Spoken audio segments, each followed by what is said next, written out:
แล้วมาตำจมูกไอ้หลากปะโถดิดูดูกี่อันนี้ที่สกูลได้ฮัลาก็หลากเลยนะแม่อะตัวไอ้เคย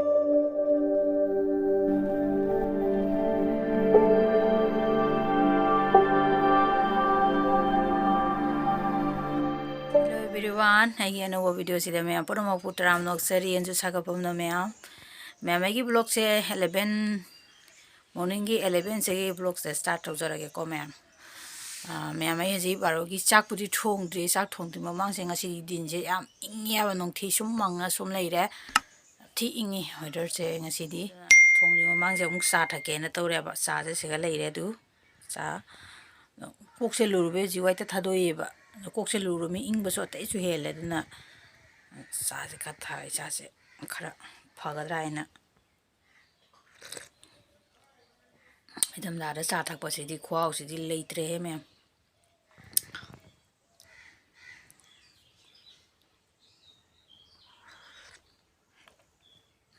weather से जंग मथंग नों थि मंगागा दिन जे ओं का इंगे सिना खुयिंगम नि साग थोंबा चंगागे मैम आई मसीगी खुयिंग जे मैम फजा इंगे कोक से लूरो मिन तैसु हेले इंबसे मैम आई हजिक ने ममा आई जुम चौगे ने तौरे बा थबा अम लैरे ममा ना सु लावा ने कौरे अदु चौगे ने थोलै पास बेंगा अचंग हाय लैरे मैम आदो रगा ममा से को मैम सा पर लौरे हो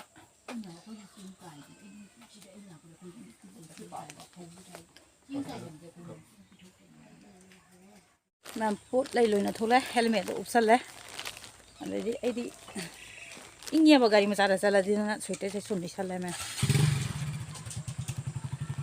सखरा दम छी मैम आइना लंबी दे लाको सिगा कोइ सेगी अनि सिसु स्कूल दे हलागा लाग लै रमे अदो आई खोइ मा ngang ani ga iga tawra sangmina re जागी ब्लॉग से लाइक का सब्सक्राइब तो भी जुन जरा फजना ओइ सा लागे को मैम भाई हेलमेट से लथोक पदा रे खुट्टा संदसु पोचे याव पनिना याद्रे आजा ग फजना अनि से सा लागे वारी को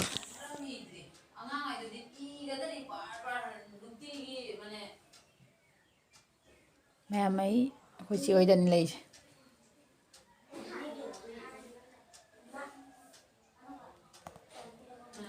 नमकीन से ले रे आदोगी निमकी बिस्किट चा ले रे से ने ले रे हकोई हाजे ले रे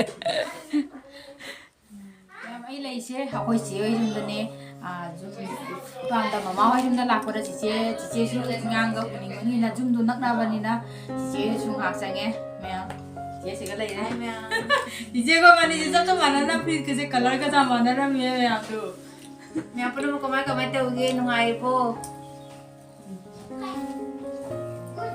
हम साथ की गे चिचे बानी छु ngो चिचा ओ इंगा नि लाते जे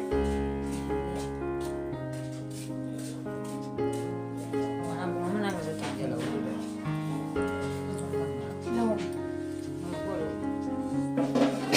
चिचा要真小的那个呢，我你爸的很多。真小的波波啦，听得啦，我们的头脑真的。对吧？你真的？那还得。对的，阿么的。阿么的。哦。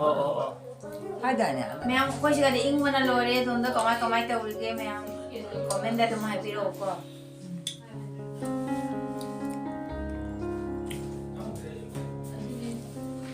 जाऊ रे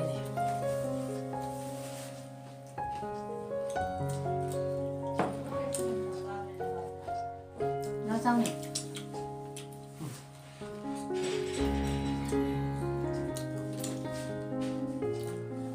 फिर जा बच्चे का जगह कर लेना था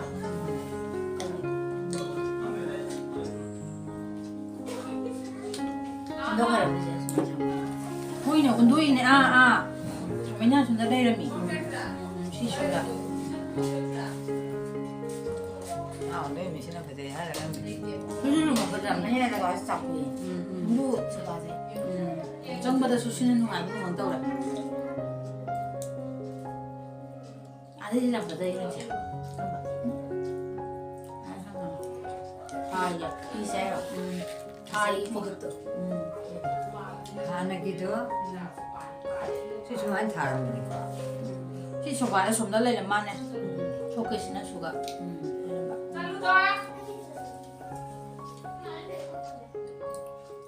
mẹ mà thằng đấy tê lạc mà thằng đấy mua khôi mẹ ăn pula gà một lúc thì xem ra cái con mẹ mà xí đi tê thì sao rồi mình đi ngoài tê tê tê mister đi xí video đây tê này chẳng có ta đi tê tê mister đi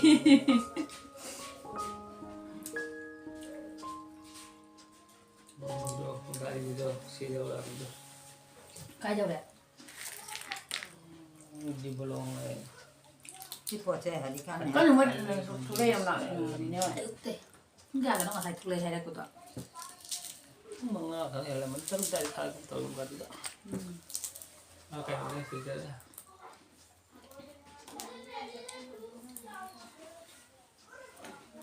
오랜만에 보면이 잡죠. 네.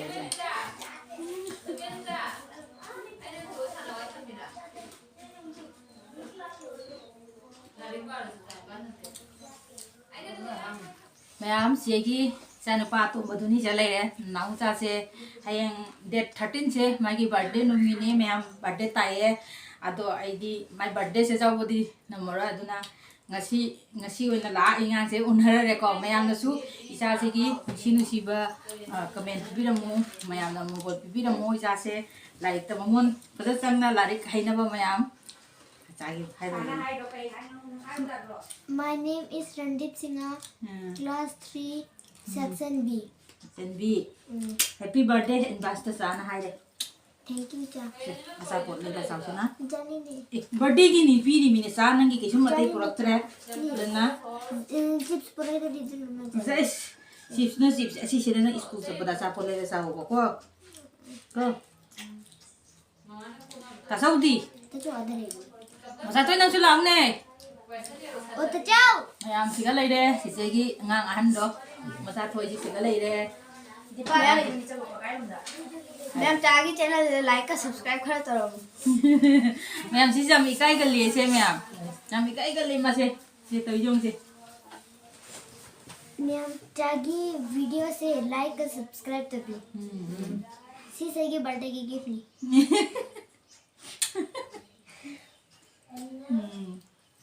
Harau ura sala isa. Harau ya. Exam lu raga. Aku nggak ada budak Second half February second week ni hai. Mau ya ni. Jahoy ki exam Siyo hayak tri ne. harap tri. Wali bo. Kaya wali. February ko ko ya ni. Siyo iso hayak tri bersana. Or tri jam na punya tari.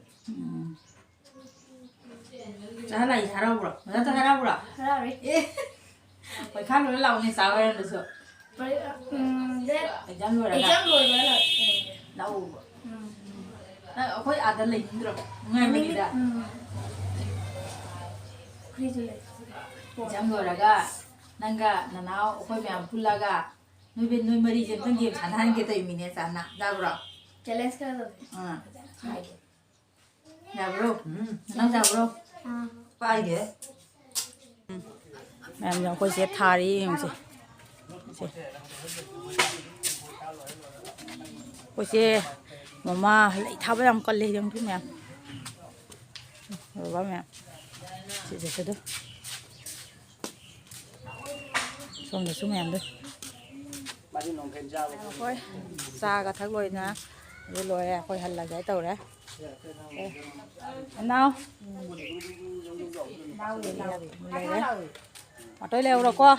Jam rồi ra một. Cũng là gì qua. Chế leo nó leo rồi qua. Bye bye.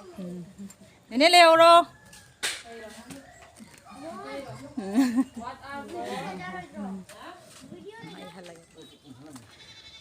Ma'am koi ma ge na han ge hingon nge po thao do ge update ni nga chi pile sina kyam cha khole do yong du ma'am jin ti lo go sa khok sa khola me yong ne ade ge ko re wa ga se ꯐꯖꯔꯦ ꯄꯥꯡꯒꯜ ꯑꯃꯅꯦꯀꯣ ꯃꯥ ꯀꯣꯜꯂꯨ ꯀꯩꯅꯣꯁꯦ ꯄꯥꯟꯕ ꯍꯧꯒꯠꯂꯛꯑꯦ ꯃꯌꯥꯝꯁꯦ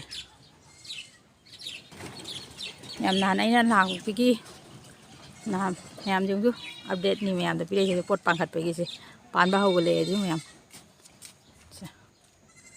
ꯇꯤꯜꯍꯧꯒꯁꯦ ꯑꯣꯟꯈꯔꯦ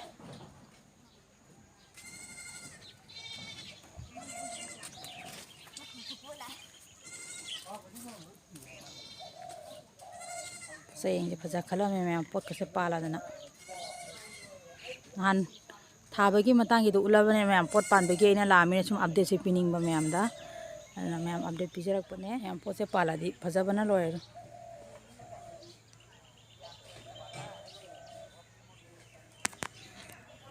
ꯑꯂꯨꯗꯨ ꯑꯃꯨꯛ ꯆꯦꯟꯈꯠꯂꯛꯀꯦ ꯃꯌꯥꯝ ꯑꯂꯨꯗꯣ ꯀꯃꯥꯏꯅ ꯇꯧꯔꯒꯦ ꯍꯥꯏꯅ ꯑꯂꯨ ꯅꯍꯥꯟꯒꯤ ꯑꯂꯨ ꯊꯥꯕꯒꯤ ꯎꯠꯄꯗꯣ ꯑꯗꯨ ꯑꯃꯨꯛ ꯆꯦꯟꯈꯠꯂꯛꯀꯦ ꯑꯩꯈꯣꯏ ꯇꯨꯜꯁꯤ ꯄꯥꯝꯕꯤꯁꯦ ꯐꯖꯗ꯭ꯔꯥ ꯍꯟꯗꯛ ꯈꯔ ꯐꯖꯕꯕꯨ ꯋꯥꯠꯂꯦ ꯌꯥꯝ ꯐꯖꯔꯝꯕꯅꯤ ꯑꯩꯈꯣꯏ ꯇꯨꯜꯁꯤ ꯄꯥꯝꯕꯤꯁꯦ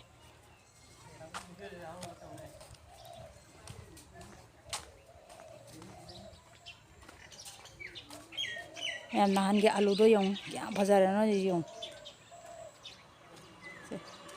ꯅꯍꯥꯟ ꯊꯥꯕꯗꯨꯒꯤ ꯎꯠꯄꯗꯨꯒ ꯍꯧꯖꯤꯛ ꯌꯦꯡꯉꯨ ꯃꯌꯥꯝ ꯃꯅꯥꯒ ꯁꯨꯝ ꯂꯥꯎꯔꯅ ꯀꯌꯥꯝ ꯐꯖꯔꯦ ꯐꯖꯕꯗ ꯂꯣꯏꯔꯦ ꯃꯌꯥꯝ ꯍꯌꯦꯡ ꯇꯥꯟꯕꯗꯤ ꯑꯃꯨꯛ ꯃꯌꯥꯝ ꯎꯠꯆꯔꯛꯀꯦꯀꯣ ꯍꯥꯏꯗꯤ ꯇꯥꯟꯕ ꯃꯇꯝꯗꯨꯃ ꯑꯃꯨꯛ ꯑꯩ ꯂꯥꯛꯄ ꯊꯣꯛꯑꯗꯤ ꯑꯗꯨꯝ ꯑꯗꯨꯒꯤ ꯑꯃꯨꯛ ꯚꯤꯗꯤꯑꯣ ꯂꯧꯖꯔꯛꯀꯦ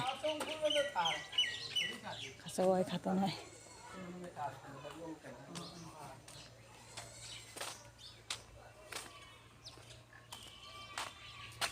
ꯄꯥꯁꯤꯒ ꯂꯩ ꯃꯃꯥꯅ ꯏꯃꯨꯡꯗ ꯂꯩ ꯃꯌꯥꯝ